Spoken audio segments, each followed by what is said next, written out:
Welcome to today's session. My name is Jim Lister, Regional Director for Yorkshire and the North East, one of the Regional Director team across the UK for People Puzzles, and great that you could join us remotely today for the session, which is a breakout event, part of the Vistage conference for CEOs that's happening on the 25th of March, People and Culture at Oulton Hall. And I'd very much like to be able to give you the experience that they'd be having in the room, albeit that you're remote. It's very much based around a workshop interactive session.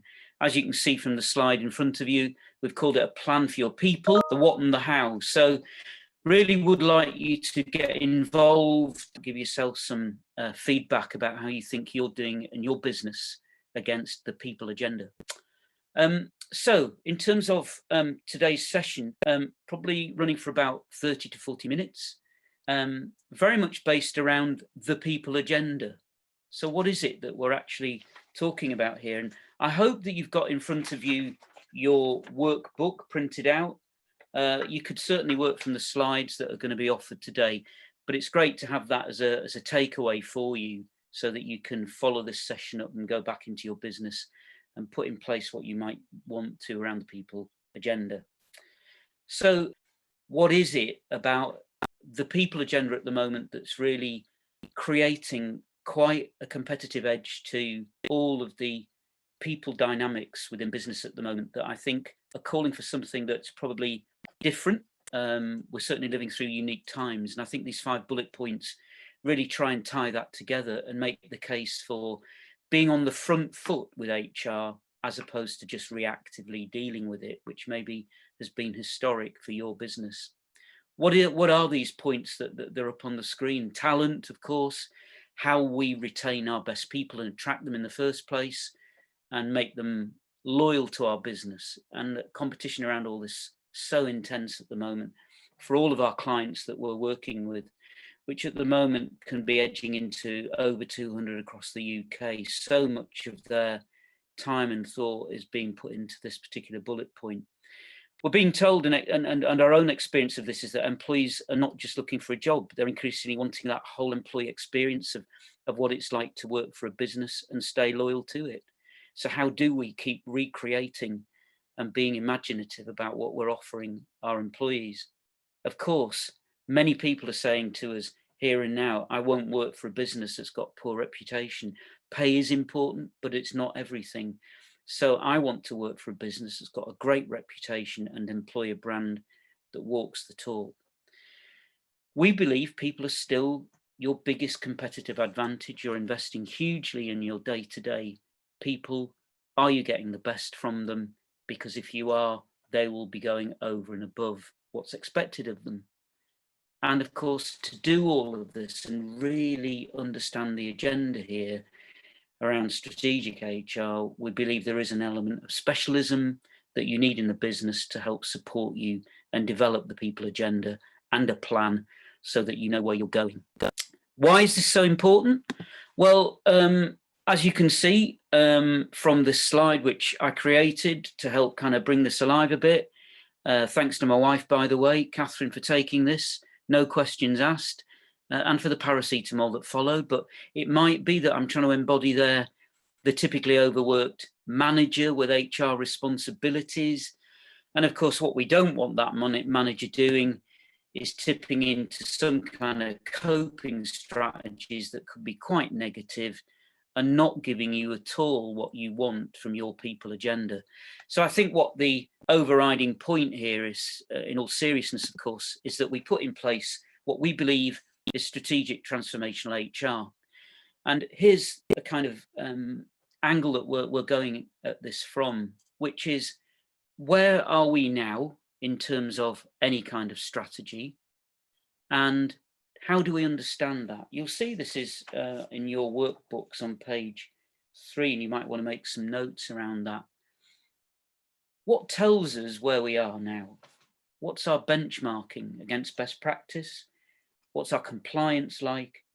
Have we got the proper resource in place to help understand where we are? And of course, how are we understanding all of that against performance? If we can understand where we are now, of course, that's going to help us in terms of where we're going. And we can't do that without having a really clear map of where we're going to. And of course, that's driven by the business plan. So that future focus, maybe 3 to 5 years, it may involve new finance that you're trying to attract. It will probably involve growth to some extent, and of course, ensuring profitability. Having mapped that out, of course, the key is how you'll get there. And we believe that alongside the business plan, a people strategy should be firmly in place that tells you that you're getting what you're paid for. So a people plan should be, we think, accountable to board. It should sit alongside the business plan.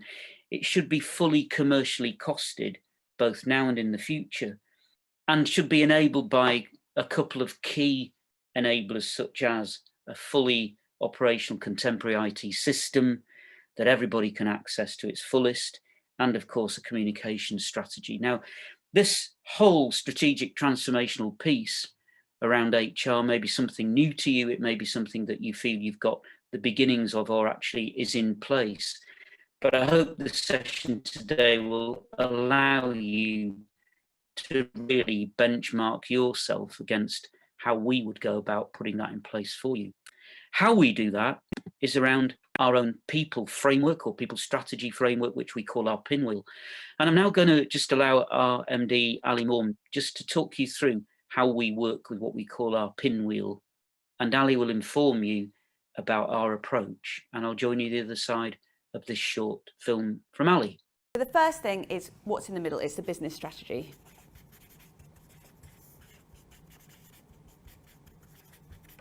So this is what's the vision? Are we clear? Where's the business going over the next 18 to 24 months to 3 to 5 years? Is everybody on the same page? And as you know, there's lots of toolkits to facilitate that business planning that we do with our clients. The next two we call transformational. We have two. The first is leading, and the second is culture. So with leading, it's about who's on the senior team, how are they doing those job roles, who's at the top, is it working, do some people need to change on that team, and are they all aligned around the business strategy and know what they're there to deliver? Culture is all about what people do when nobody's watching, and is it the kind of culture that's going to help us to get business success and achieve the vision in the next couple of years? And that's obviously quite a long-term change programme. Then we've got 3 operational sections of the wheel. The first is talent, and we talk about finding, retaining and training that talent. There's a lot in there. Then we look at structure. So this is kind of org design, but when we talk about org design, we lose a lot of people because it's a bit too jargony. So we might talk more about how's the business organised? Do we have the right department set up? How do people report in? How are they held accountable? And obviously that drops further down into performance management as well. And then at the bottom,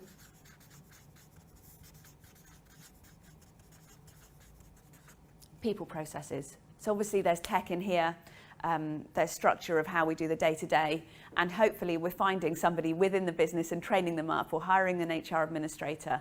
This shouldn't be what we're doing, but making sure we're setting up brilliant processes that are going to help us keep the whole of this turning is really important for us to do at People Puzzles. So I hope you found that useful. There's Ali, who really designed much of the People Puzzles frameworks herself, and we're still working with those in a really live way, brought that to life for you.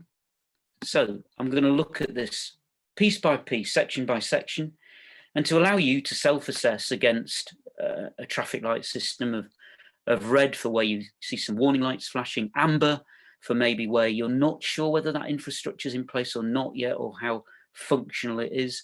And finally, of course, if you're confident about any of that, a green light and give yourself that great score to say, we're doing okay here. We think we're on track. And that will be a self-assessment, which I'll give you 5 minutes between each section to consider. So let's take it one step at a time. Firstly, people processes. Here's some bullet points, key points that really are significant, I think, in assessing whether you've got the right people processes in place, particularly around recruitment. How are they working for you at the moment? Have you got them? Are they historic? Are you working with everything that you can work with at the moment in place to do that?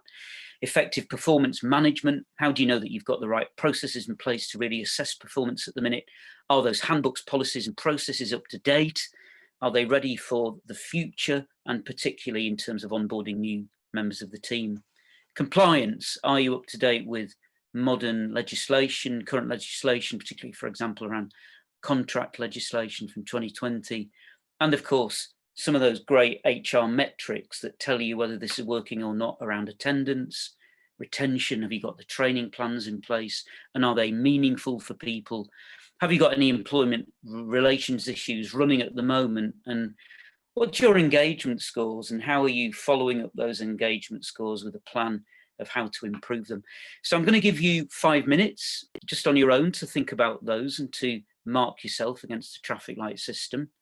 And I'll hear from you on the other side of that consideration.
welcome back. Hope you found that useful. What did it tell you?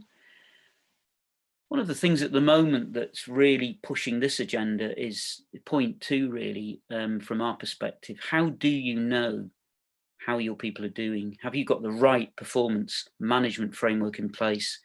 How is that working in hybrid times where managers and teams are often remote from each other, and how are you making the most of that, that new geography, if you like? So anyway, you've now got an understanding of whether that's a red, an amber or a green. What's the next part of our pinwheel? Let's look at the structure here of your business. Are roles and responsibilities clear? Have you got clear employee accountability against their own performance and their own responsibilities? Have you got the right people in the right roles, and what's telling you that? Have you got clear succession, onboarding, exit plans in place that again are transparent and understandable so that you can really bring the best out of those when people are attracted into your business?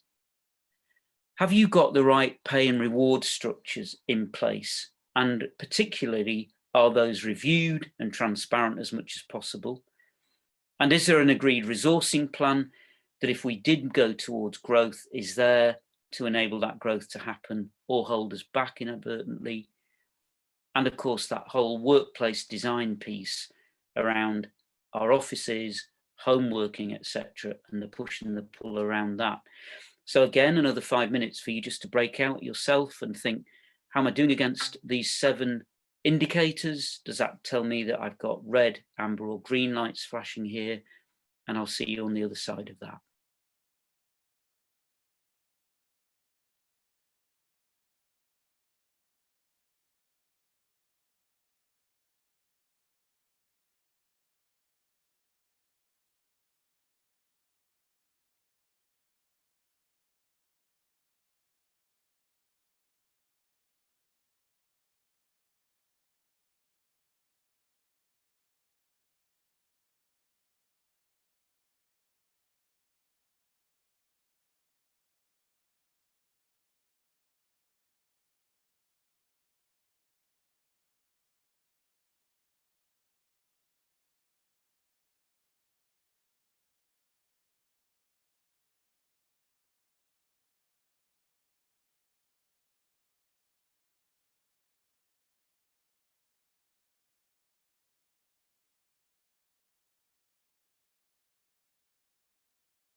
welcome back. And I think a number of those points are so current at the moment and valid. They're high priorities really around where we're brought in to work with our clients, and particularly around that piece around employee accountability and understanding how we can keep people motivated and engaged, albeit in changing times. Third part of our pinwheel, talent, and that is an understanding of how have we got in place here the right induction, onboarding processes that we can begin to move people who start in the business afresh, move into competency, but can potentially become high achievers. Have we got that roadmap in place? Is there any kind of skills gap analysis in place and means of understanding gaps where we've got them and then plugging them? Coaching conversations, performance reviews, one-to-ones, do they happen meaningfully, consistently? How good are they? What are they telling us? And have we got in place, if we need to, really understand that talent pool where we can draw from around apprenticeships, A-levels and graduate schemes? Can we and are we bringing the best out of our team leaders, middle managers and their skill set? Are we training them? Are we bringing in external training or evolving in situ? What's our methodology around those middle managers? And have we got a clear career path in place for any new opportunities and careers that emerge? As well as that, understanding that piece around leadership and board development, because we mustn't miss that out. So again, 7 indicators. Have 5 minutes to think through, have we got red lights, orange lights, or green lights flashing here in our business?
welcome back.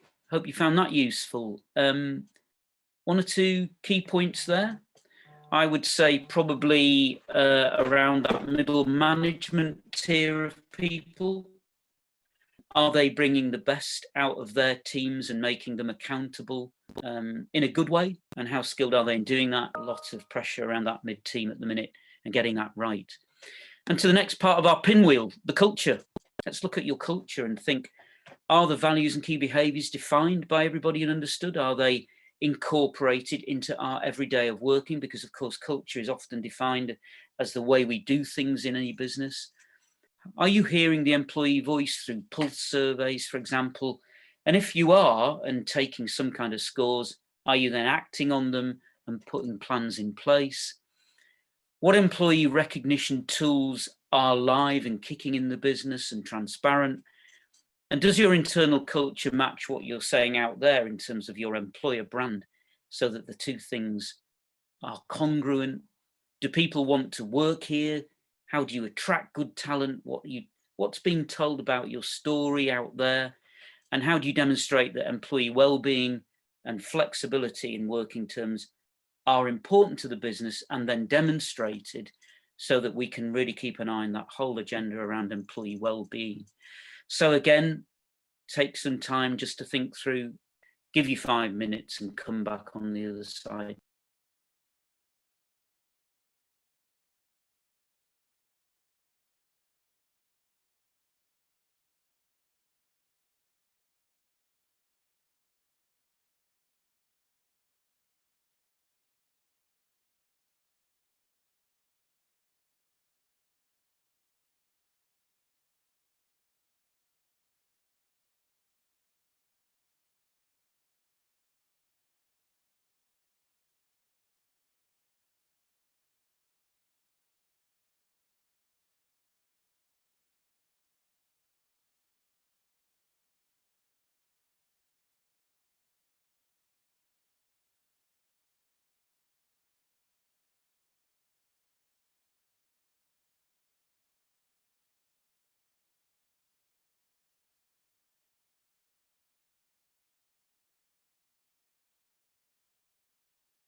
moving into the final piece of the pinwheel, and the theme of leadership really is so critical.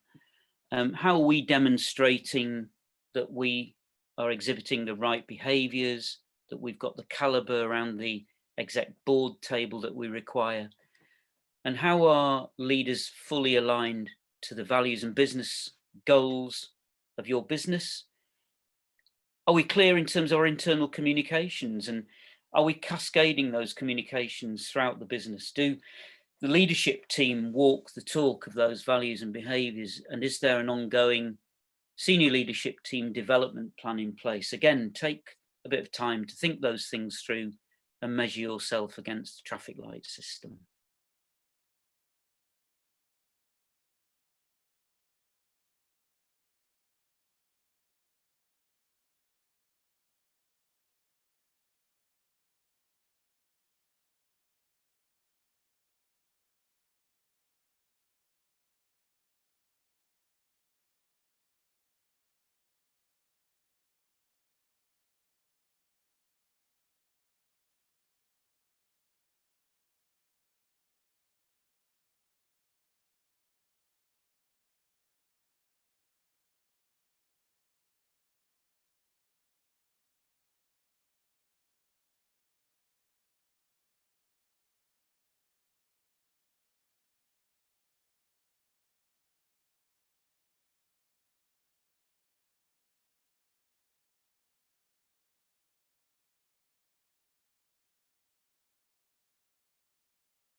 Welcome back. And how did you do?